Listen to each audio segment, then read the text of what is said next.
Welcome to The Ancients, a turn-based survival strategy game where you lead some prehistoric hunter-gatherer tribes through the last Ice Age. It's a very fascinating game. A turn-based, historical strategy game at that, but of course with survival also at its core. I personally can't help but feel it has some nice 4X style elements here too. From upgrading your research to migrating continents, I encourage you to check out The Ancients down below using my link, and thank you to Camlan Games for sponsoring this video. Now let's roll. In the beginning, you start with a few different options for how you'd like to play the game. Tutorial obviously up first, but also new game. And inside of here we have two options, a campaign or a sandbox mode. Fairly straightforward here. The sandbox mode spawns you into a world, play. The campaign mode has more of a sort of story, quest-driven kind of element to it. And then of course there's this, the tutorial, which if you're planning on playing the Ancients, I would highly recommend that you play through. It's very quick, it's very informative, easy, both the basic and advanced versions. And jumping into this version of a game, a sandbox game, you'll get maybe the feel that I did, kind of a survival game with a 4X twist, or perhaps the other way around, with a hexagonal map, but survival needs at its core. Food, obviously a big one, as well as heat and some other resources that we'll collect and gather along the way as we try and meet the needs of what we start as, but one humble clan of, in this case, about 4 people. Now, the fundamental needs can be met by the map itself, by exploiting the resources that are given using your action points, in this case 1 action point per move or per exploitation. This will ultimately end a turn, and your needs will forever be a focus. Check out my first one, thirst, the water. You can see it's about halfway, below halfway, but as soon as I move just near a water tile, within a turn, it's replenished a bit. So hanging out around here, or at least moving by every now and again, is a great way to meet that need as you begin to grow. Let's turn to clan life now. This event, thanks to my high sociability score with a higher chance of getting it, allows me to accept some new people, new tribe members. And this will give me not just more members to my current group of dudes, my current clan, but it will give me an additional one to control. As we move through, some of these events, as you'll see throughout the video, are a little bit more dangerous, but I don't want to get too ahead of myself just yet. Back to the task at hand. Now I'm controlling multiple clans in a turn. Each one have their own action point pool to draw from. So effectively, you've kind of doubled your abilities, but also of course your needs are much greater as well. And it's a pretty hard and dangerous cap to try and go over. Skip through a few turns absent-mindedly, or perhaps focusing on a dire need like water and not being able to stop to forage like I am here can be absolutely disastrous. But the fundamental gameplay loop continues, with some twists of course. Up here, for example, you can choose to change your rationing, half rations to save on some food in desperate times, though that will cost the clan. Doubling the amount of food will give us more security. It is of course as well a race against the weather. You've noticed it change now as the map itself changes, and this will provide new challenges. As the summertime comes back, things get a little bit easier, of course, with less of a cold climate to deal with. Research can help with that too, by the way, as you slowly, and I mean slowly, gather research points to add into what is a surprisingly big research tree, given the relatively narrow focus. Of course, this is not a 4X game spanning all of human history. It's focusing particularly on this period, and it does that very well through this hunting mechanic as well.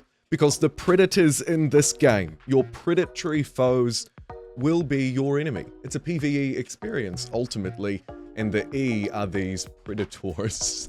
Some animals on the map, easy to hunt. Others, ridiculously hard. Like, not to be messed around with. Do you want to take a defensive position when you stumble onto a predator attack or accidentally move near something you can't fight?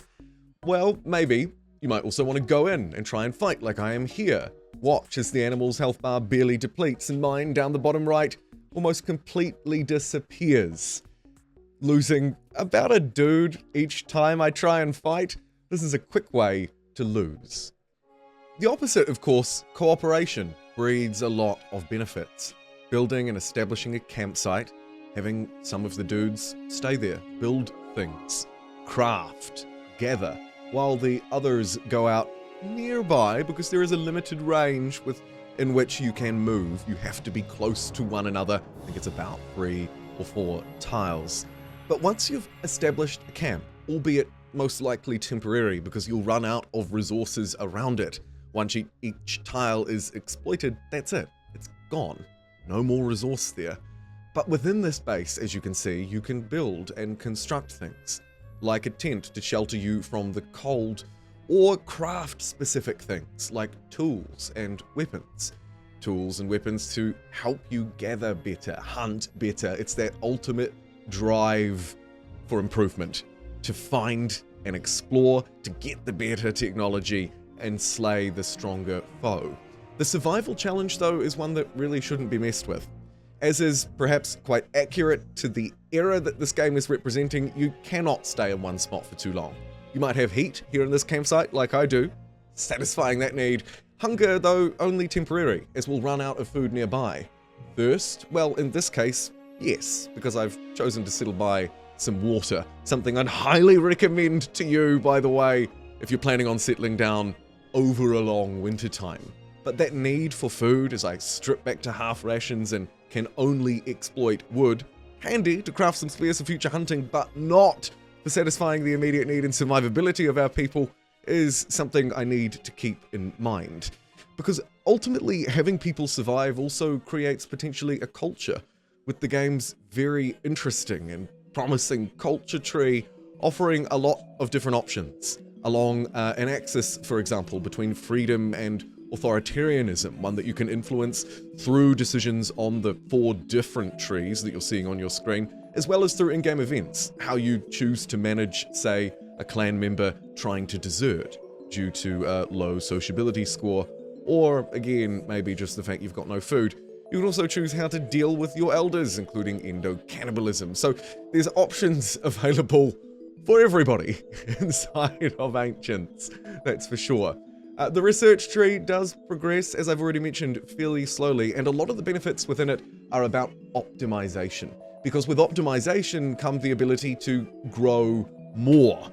There are also some hardcore, hard-locked benefits within the tree, particularly along the bottom, starting with things like Tada. This includes raising the cap, raising the limit of tribes you can have. Very important, for example, if you're exploring the somewhat dangerous map. Let's talk disaster and defeat. Here I've stumbled into a cave, choosing to try and flee for my life, and perhaps not doing it so successfully. I'm now down to but 1 dude left. However, it's okay. I have another clan to manage. So, run them along here and uh-oh, I'm near a predator still with one of my clans. They've deserted. Now we've merged into one. That's what happens, by the way, if you happen to lose one of your clans. The game still continues, and that's the crucial part. You can actually go down pretty low and still make a comeback. Here, for example, let's take this one dude's fate, or the many branching fates that are on offer. Even having 2 dudes might not be enough. This is one of my favorite moments. I jump into a cave. Uh-oh, something scary in there. Better leave. Oh dear, I failed to do that. Okay, it's alright. I've got my second dudes. Let's not try that cave with that giant animal, but instead try this one. Oh dear, that one also happened to be full. I swear they're not all full, but in this case, 2 unlucky rolls. And this harsh game is nearly over, escaping with but that one dude that I was referencing earlier. Now, in this case, this dude didn't go so well. Near predators still, and ultimately sick, and unfortunately losing me the game.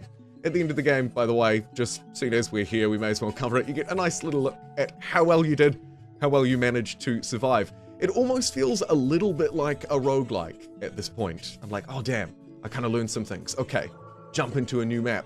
Let's try that again. Or this time I'm going to go straight for food. Maybe this time, seeing as I've stumbled upon an extra clan, take the positive approach and absolutely accept them into the tribe, I might go for a more aggressive push to try and get weapons really quickly. There's a very interesting element to both how long you can prolong a single game, even just with one dude left, but also then how you approach the next one. As I say, kind of roguelike, but ultimately this is a strategy come survival game. And surviving is thriving. Keep your goods, equip stuff that you've already built in your inventory, or crafted, I should say. Build a new base and gather resources around it. An ever-increasing pool of resources thanks to your research. And that's fundamentally what you're going to run into, alongside a whole load of beasts. Currently, I believe there are over 60 resources and animals to gather and hunt, as well as 75 different research options and society paths.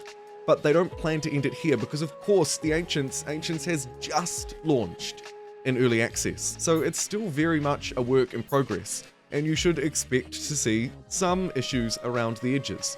Though in my opinion, and yes, this is a sponsored video, but in my opinion, their asking price isn't particularly high, and what they achieve is quite a novel, quite a unique experience within the strategy game genre, merging survival with sort of a turn-based historical 4X format. It's really fascinating.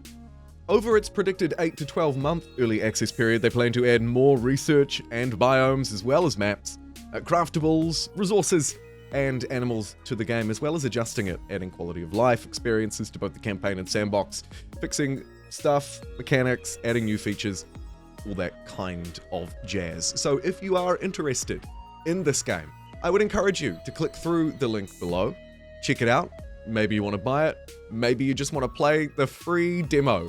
It's up to you.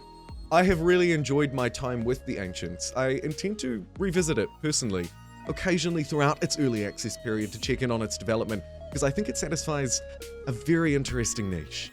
Thanks for watching. I'll see you next time.